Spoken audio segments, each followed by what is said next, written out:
என்னை ஆட்கொண்டவரும் நான் சேவிக்கிறவருமான ஆண்டவராகிய இயேசு கிறிஸ்துவின் நாமத்தினாலே அன்பின் நல்வாழ்த்துக்கள். கிறிஸ்து இயேசுவுக்குள் மிகவும் பிரியமான அன்பு சகோதர சகோதரிகளே, சங்கீதத்தின் புத்தகத்தில் 141வது அதிகாரத்தில் 5வது வசனத்தில், நீதிமான் என்னை தயவாய் குட்டி என்னை கடிந்து கொள்ளட்டும், அது என் தலைக்கு எண்ணெயைப் போல் இருக்கும், என் தலை அதை அல்ல தட்டுவது இல்லை, அவர்கள் இக்கட்டுகளில் நான் இன்னும் ஜெபம் பண்ணுவேன்.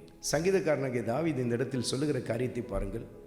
நீதிமான் என்னை தயவாய் கொட்டட்டும், என் தலையில் கொட்டட்டும். அப்படின்னா நான் செய்கிற தவறை நீதிமான் சுட்டி காட்டி என்னை கண்டிக்கட்டும், அதை நான் சந்தோஷமாக ஏற்றுக்கொள்வேன், அதை நான் நிராகரிக்க மாட்டேன்.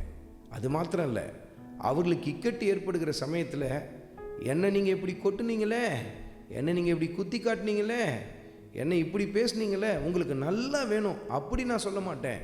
மாறாக அவர்கள் இக்கட்டுகளில் அவர்களுக்காக நான் ஊக்கமாய் ஜெபத்தை ஏறெடுப்பேன் என்று சொல்லுகிறார். சற்று யோசித்து பாருங்க. உங்களை கடிந்து கொண்டு சில பேர் சொல்லுகிறார்கள், சில காரியங்களை சுட்டி காட்டுகிறார்கள். ஒருவேளை உங்கள் ஆவிக்குரிய சபையில் உங்கள் போதகர் உங்களை கடிந்து கொண்டு பேசுகிறார். பிரசங்கங்கள் பல சமயத்தில் சவுக்கடி போல வந்து விழுவுது. அப்படி இருக்கும்போது உங்கள் மனசு எப்படி இருக்கும்? அவருக்கு ஏதோ ஒரு பிரச்சனை ஏற்பட்டுருச்சு. நீங்கள் என்ன நினைப்பீங்க?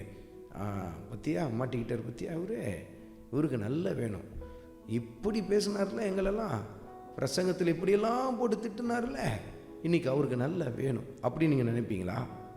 அப்படி நீங்கள் நினைத்தீங்க என்று சொன்னால் அவர்கள் மூலமாய் வெளிப்பட்ட கர்த்தருடைய வார்த்தைக்கு நீங்கள் செவி கொடுக்கவில்லை, அதை நீங்கள் ஏற்றுக்கொள்ளவில்லை, நிராகரித்தீர்கள் என்பதை அது காட்டுகிறது. ஆனால் தாவீது இந்த இடத்தில் சொல்லுகிற காரியத்தை பாருங்கள். நீதிமான் என்னை கொட்டும் பொழுது, நீதிமான் என்னை கண்டிக்கும் பொழுது நான் அதை நிராகரிப்பது இல்லை. அவர்களுக்கு இக்கட்டு ஏற்படுகிற சமயத்தில் நான் அவர்களுக்காக ஜெபத்தை ஏறெடுப்பேன் என்று சொல்லுகிறார். பாருங்க, இப்படி தான் நாமும் நம்முடைய வாழ்க்கையில் நம்மை கடிந்து கொள்ளுகிறவர்கள், நமக்கு கர்த்தருடைய வார்த்தையின்படி புத்தி சொல்லுகிறவர்கள், அதெல்லாம் பல சமயத்தில் உங்களுக்கு ரொம்ப கசப்பாக இருக்கும். ஆனால் அதை நீங்கள் ஏற்றுக்கொள்ள ஆரம்பிப்பீர்கள் என்று சொன்னால் அது உங்களை மிகப்பெரிய ஒரு உயர்வுக்கு நேராக கொண்டு போக ஆரம்பிக்கும். அப்படிப்பட்டவர்களுக்காக அதிகமாய் கர்த்தருக்கு நன்றி சொல்லுங்கள், அவர்களுக்காக அதிகமாய் ஜெபிக்க ஆரம்பியுங்கள். கர்த்தர் உங்கள் வாழ்க்கையிலே தன் மகிமையை வெளிப்படுத்துவார். ஆண்டவராகிய இயேசு கிறிஸ்துவின் கிருபை உங்கள் அனைவரோடும் கூட இருப்பதாக. ஆமென்.